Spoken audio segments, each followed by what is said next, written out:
Welcome to the wide world of esports, a show devoted to all things esports. I'm your host, Katharine Nohr. Today, our topic is from professional player to startup.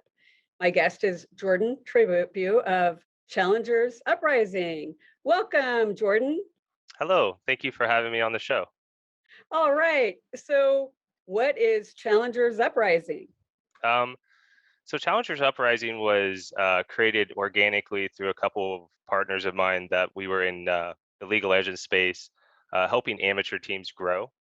And we hit a glass ceiling of competition in the amateur scene. And we won Scouting Grounds back-to-back, which is a competition Riot Games host. And we just started talking with them and started getting the vibes and ideas rolling. And now all of a sudden they're like, hey, let's put on a competition that really helps that path to pro, that pipeline for amateur gamers and players to recognize, like, hey, we there's people out there that are that care about our dreams and our passions, and they're giving us direction and actual realistic like goals and ways to accomplish that. And that's where Challenger Uprising came about. And now we're here at season 2, and it's been an amazing 2 seasons, and we're continuing, and we're excited for the future. Okay, and what's your role in the company? I was the co-founder, and I've been taking on the role as operations, chief of operations, the COO, and it's been wonderful. I've been and also wearing many hats as a startup. As people know, you don't just sit in one lane. you jump around, and you kind of have to help out where it's needed. I had an amazing background in competition. I was a professional player in 2 different games growing up. I've been in the esports, living and breathing for about 20 years. I'm 34 now. I started probably around, I want to say 13, 14, when I got first introduced by, an article in PC Gamer magazine that me and my cousin just fell in love with. And it was called Day Defeat. It was a game that was a mod of Half-Life. And I just kind of had an esports background, and I didn't even know what that was, and it just kind of took off from there. Terrific. Let's show the video. Yes, thank you.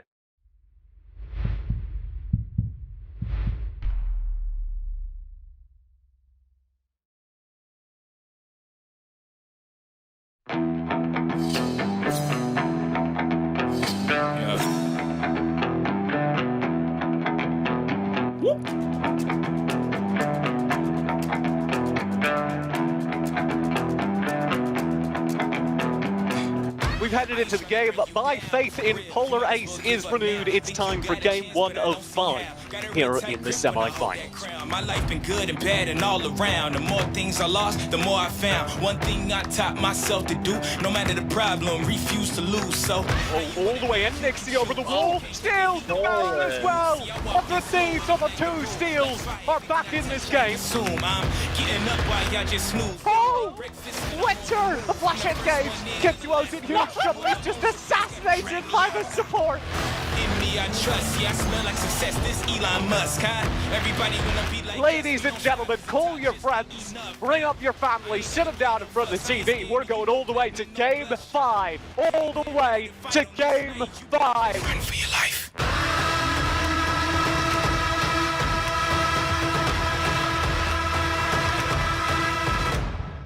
In amateur, I kind of already conquered it. I had already gotten first place in the Scouting Grounds circuit pretty handedly. It's going that's going to be by fire. He's got it, a double, a triple with the aid of Shoryu. Won't you come and see what it's like? Again! The second time this series of players have double killed NXI. The hero of this game gets 3 in the fight that may decide it all. A new lead up the top lane, and that is a firm lead in game 5. And there it is, 100 Thieves next. A new return to the battle, and they will be going all the way to the grand finals to face 100 Thieves next again in the battle for the top of North American Amateur. Steal away the series, 3-2 in a reverse sweep, the comeback, and they are going to the grand finals of Challenger Uprising. Run for your life.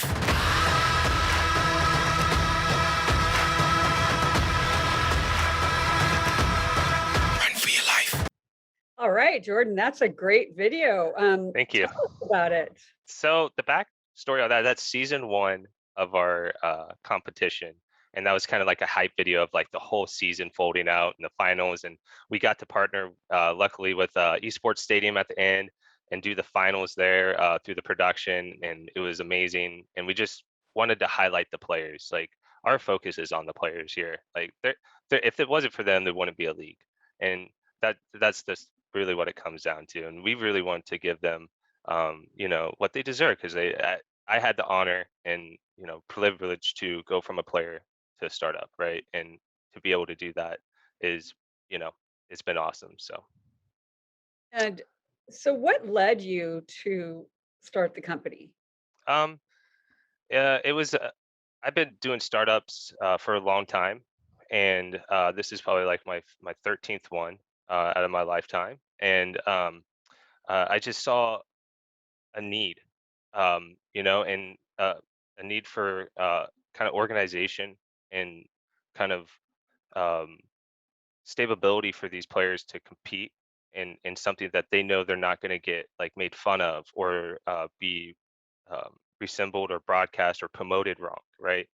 We come from that space. We're professionals back, uh, you know, 10 years ago, and we lived and breathed the space all the way up to now. So it's just like, we could relate to them, and we know their needs as players, and then also we can like broadcast that to the viewers, where they can digest it, absorb it, and appreciate it, and just like really get behind the storylines and see the sacrifice these players are putting down to get to LCS, to go pro, right? So that's kind of where the fire kind of started up. And let's go back to your experience Mhm. as a pro player. Yeah. About how old were you when you started, and what games were you playing? Sure. So, so I so it has to go back to Nintendo 64 GoldenEye. That was like iconic time for me when I first played a first-person shooter, and it was just like I was just absolutely blown away with it. And then I found out what a PC was, and then I started playing like Doom, Quake, all these games. And uh, what really caught my eye was the PC gaming magazine called Day of Defeat, and I just started playing that. It was a World War II game. It was a 6v6 game, and I didn't even own a computer yet. I bought the game before I even had a computer to play the game, and I begged my dad to take me to like one of those LAN centers. And I was like, "Hey, can you please take me to this place?" He was like, "What is this?" So he'd take me there, and it was in the corner of a card store. These older gentlemen ran it, and I played on their team, and it blew my mind because they would print the map out of the match we're about to have, and they made me sign up on a team on a website called Cal League at the time. And I was like, "What is this? Like, I'm joining a team. We're about to have a match. Like, this is crazy, right?" And then he prints the map out, and he's like, "Everyone has a color and a marker and a role." And he just started drawing out like MG42 goes here, the sniper goes here, you go here. And I never even played the game before really competitively, but I felt so confident because we were like strategizing as a team. And then we went in and did it, and it was just like I was hooked. It was over. I was like, I'm playing this. So that was the first game I went pro in, and then after that, I switched over to Counter-Strike Source, went professional in that game. So so do you feel like it's talent or practice or a combination of both? I think it's definitely a lot of both. Like practice, practice, practice is what my good friend Jonathan Wendell Fatality always said, and he was like like one of the best gamers in the world, right? He won so many world champions in so many different games. It's unheard of for someone to do that, right? And it's still unbroken, and is just like one of those people that are very talented. But his thing was practice, practice, practice, right? And I think is something that has always stuck with me, and I'm always like it's not just the amount of time you practice, but the quality of practice you do too as well. So there's a lot of things that come in play there, and then passion. Like you got to have passion for what you're doing. If you don't have passion and love for it, then it's not going to show through what you're doing, and you're never going to get to that top 1%. So Fatality was on my show. Yes, I do. He's a good friend of mine. I grew up in Kansas City, Missouri, 20 minutes away from him. So, Okay. yeah, he's a big inspiration of mine. So, So anyway, one thing that he says is that you Yeah. have to get into a game early in Mhm. order to, do you agree with that? I think it's up. I think definitely it gives you like a bigger opportunity. Like if you're in, starting before everyone else and you have experience. But then I see also cases where young kids will come in once the meta has been already figured out, and these young kids will come in and just do it better or figure out a different meta of that. So I think and that's where the game evolves and gets better. And I see that in Counter Strike so much, the game I come from. And it's amazing how you see, guys that could have careers for, up to their mid 30s almost. And then these young kids who are 14, 16 come in and absolutely just blow their minds away. Because they see the game differently than us. They see the meta differently than us. And that's really cool. I think he's right on that case, but I also see other cases of these young bloods coming into the game and kind of disrupting uh, these metas. And it seems like with the longevity of certain games like League of Legends or Fortnite and, some others that maybe you couldn't really get in at the beginning. Maybe you do have, maybe that would be harder now. I don't know. What do you think of that? So I definitely agree. Like it is harder to get into games when they're like for me, like I will never jump into Fortnite or something like that.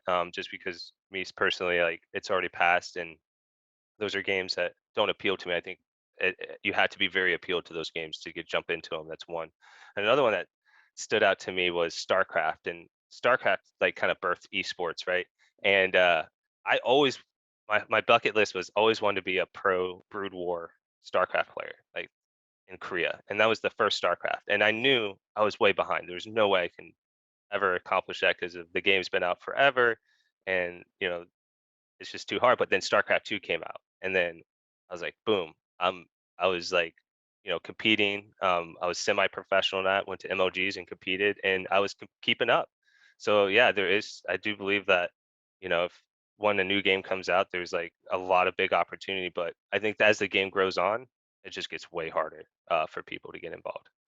Sure. And You what's know. your gamer tag? Excuse me. Yeah, my gamer tag is tryhard. Oh, Yeah, they came from StarCraft because you have to try so hard in that game. It's like golf. You get like you barely miss. You're in the woods. You're done forever, right? So like at StarCraft, you missed a supply depot or something like that. You're done. So okay. So that leads me to the question: if uh-huh. you have a bad day as a player, how do you come back from that? So some of the things I did was definitely get out, exercise, like just being very active outside the game is very important as much as being active in the game. And if you're having bad matches or a bad season, uh, you really win your seasons on the off season. So like when you're not playing during the season, you need to be studying, practicing, eating healthy, getting your mind because like this game is very mental. Like esports is like super mental, and if you can control your mental emotions and attitude, you will be amazing at the game. And I think that's what some of the top tier players in the world in any sport can do. They can control their emotions, so they don't get angry and make bad decisions. They don't get emotional of the situation and make wrong decisions. So I think that's a big play. And you know just be very active, exercise. So those are the things I would suggest. Okay, so we kind of know that the sweet spot for gaming is age 18 to 25, right? Hmm. So, and you said earlier that you're 34. And Yes, ma'am. so do you think that a good thing for players who have been pros or, have been very involved that, that can lead to a job or a startup in esports? Absolutely. I think if it wasn't for gaming, I wouldn't be where I was. So I do believe people who get into gaming in any level uh, have a greater opportunity to succeed in what they're trying to do. So it opened my mind on solving puzzles faster, coordinating through things, hand-eye coordination, learning technology and how those things work. Like gaming provides a lot of things, communication, working with other people. So yeah, if it wasn't for gaming, I don't think I would be where I'm at today. So I put everything on that. So tell us about what really inspired you to be an entrepreneur and start companies. Yeah, so great story about that was I went to a competition when I was 20 called CGS. It was called Championship Gaming Series. It was the first like broadcast esports um, major event on television in America. And I got to go there and compete, and I saw a lot of things that were, that just weren't esports. And it just like made no sense, like how these things were, happening. And, and it just like sparked a fire to me. It's like, I want to work with people, and I want to help those companies that want to help esports, understand us and where we're coming from and our needs, and how to market to the public what our passion is.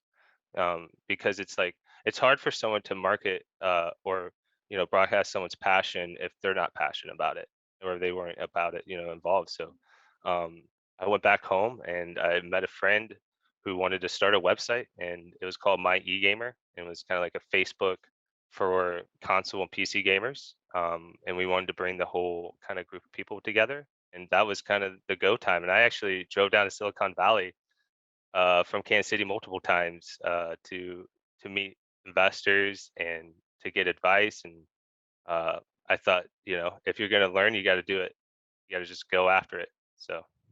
that's kind of where that came from, where I got inspired. Wow, that's terrific. We do have a question from a viewer. Sure. Actually, there are a couple of questions. Let's go to Mhm. those, and we'll get back to the startup topic. Sure. Are there certain games that are oversaturated with competitive gamers? I guess I'll start with that question. Yeah, there's definitely League of Legends. Another one would be I would say like Counter-Strike, but that recently has dissolved because of Valorant came out. So like, a Counter-Strike game has never had a competitor like that. So a lot of pros are now switching over, and it's making a lot of room for up and coming pros, which is really cool to see. Let me see. Let me think about that one. That's a really good question. I think Fortnite has definitely has been a big boom, and it's getting oversaturated. Uh, and that's just gives room for other competitors to come out with games similar. So Sure. Okay. Then should novice gamers try to get into less popular games in esports for less competition? that's a great question, and that's really just your your kind of strategy as a gamer is like, where's my competition passion lie?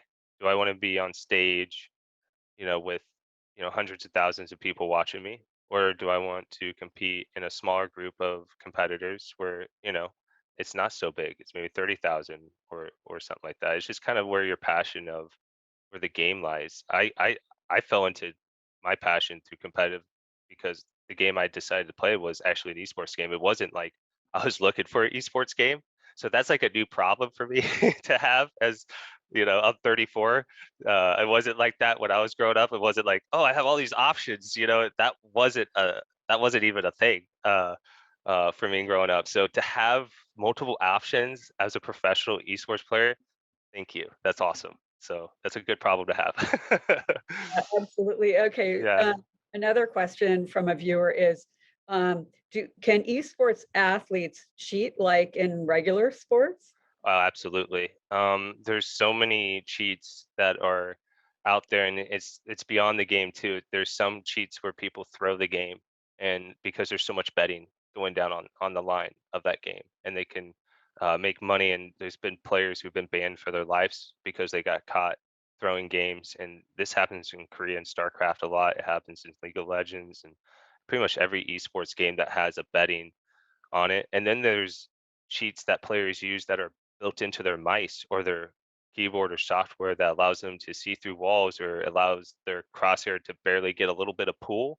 So they feel a little like tug, and then like, oh, there's someone there, right? So there's a lot of different cheats out there that can be undetected even live, if someone's standing behind you watching, they couldn't even know you're cheating. So it's just knowing how to detect that. And there's companies that are out there that build software that are trying to eliminate that as much as possible. I was interested in the use of the word doping as it pertains to esports. I've seen it used in a way that what you're talking about, that doping in esports is considered that, kind of manipulating the kind of software or hardware. Is that, have you heard of that too? Yeah, I've heard of that. And then also there's players that take drugs that enhance their reaction time.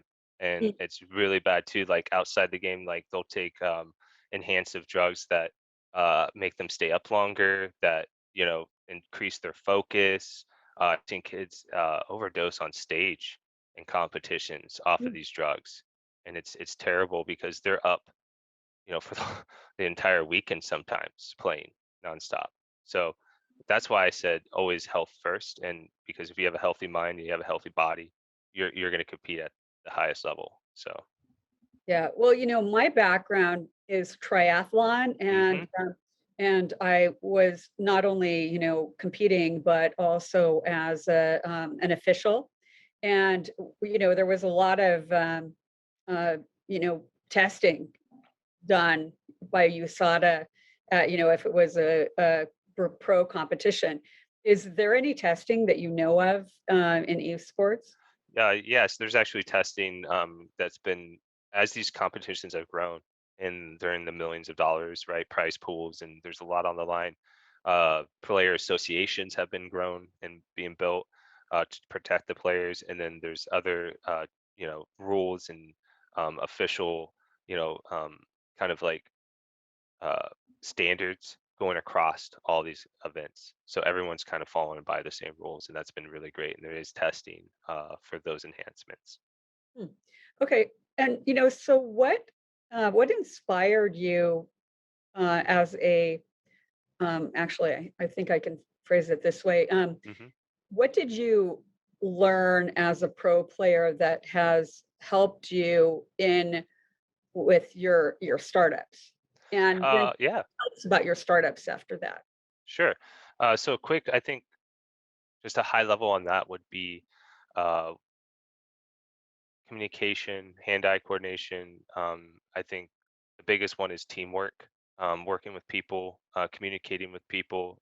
Because like when you're on a team of 4 other people or 5 other people, you guys are like a family, and you have to be very like open to each other. And I have applied that to my startups, because when you start a company with other people, it's like building a family. A lot of trust goes into each other, and that's how it was with my teams. Like I have I have a friend that I've known for over 20 years that I met in Counter Strike and Day Defeat.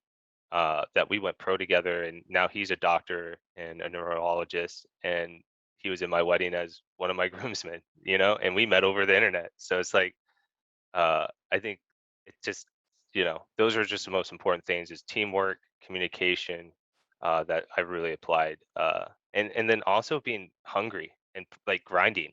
Like you got to grind in esports just as much as you got to grind in startups. It just never leaves your mind. you're you're never off work. Right, So right, right. yeah, Yeah. Then tell us about your startups. yeah. What, So when I first started was My Gamer, and then it kind of drifted over into kind of running organizations and stuff. And then what I'm currently doing now is I'm doing a event out in Syracuse, New York, upstate, working with a awesome dude named Rob O'Connor. He started a lot of companies out there, live events, and he's a big passionate gamer, and he's getting into gaming and doing a live event out there. And we're hoping, as everything's getting better in the States, we could do this event. It's in the end of the year, so it's, everything hopefully will be good by then. But it's in September, and it's called Elite Game Con, and that's one we're doing. It's kind of a festival where we're not just focusing on esports. It's going to be, tabletops, cosplay. It's going to have a really cool free to play area, and then a LAN, bring your own computer, and then we're going to have a stage and a 7,000 seat arena that's going to have competitions for all kinds of upcoming gamers. So that's going to be really exciting. And then I'm doing Challenger Uprising, which is, as we've been talking about, and we're excited about that and the future of our partners and our next season and coming into season 3, and that will happen here in the summer. So yeah, that's kind of the two I've been working on pretty heavily in the last couple months. So Sure. And I also understand that you worked at Esports Stadium Arlington. Tell us mhm. about that. Oh, it was wonderful. Corey Dunn and Jonathan Othone were amazing people to work for. Both have great backgrounds in, you know, 2 different areas, which was great.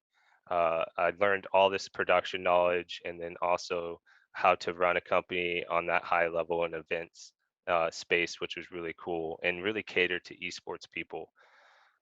We ran events all over the world in that stadium. It was just great. And the time I had there was wonderful. I learned so much from that team and everyone that was there that worked in that space. I miss it a lot, and I hope that place is doing well. All right. And so do you have any advice for anyone who's interested in getting involved in a startup or starting a company? Sure. I guess my advice would be kind of figure out your game plan. Like what kind of industry you going into, and if that industry, is there a service in that industry? What are you providing? And just be very transparent with what you're trying to do, and make sure the people you're working with, you really trust and you really know them. So I would just say, like, be just um, kind of open to the idea of change, because that's like something you got to be really and taking risks. So don't feel afraid of taking risk and having change, and just go with it and find people who are like-minded as you and have the same goals, and just run with it, and don't be afraid. Just do it. Terrific. And I'll give you the final word. How can people reach you? Yeah, thank you. You can find me on Twitter, try hard with 2 Ds at the end. You can find me at Jordan at challengersuprising.gg. That's my email. But yeah, you could also check out our website, challengersuprising.gg, and elitegame.com. Elitegamecon.com would be All the right. other one. Yeah. Terrific, Jordan. I wish you great success with all Oh, of thank your you. startups, and great having you on the show. I appreciate it. It was an honor to be on this show, and you guys do a wonderful job, and I look forward to the rest of your guys' year. All right, fantastic. Thank Thank you. you. And Thank you. Take care. thank you to the viewers who sent in these great questions, and thank you for joining us today. Make sure to tune in next week. My guest will be John Smith Howell, joining us from England to talk about Team 7 AM and esports in Europe. See you then.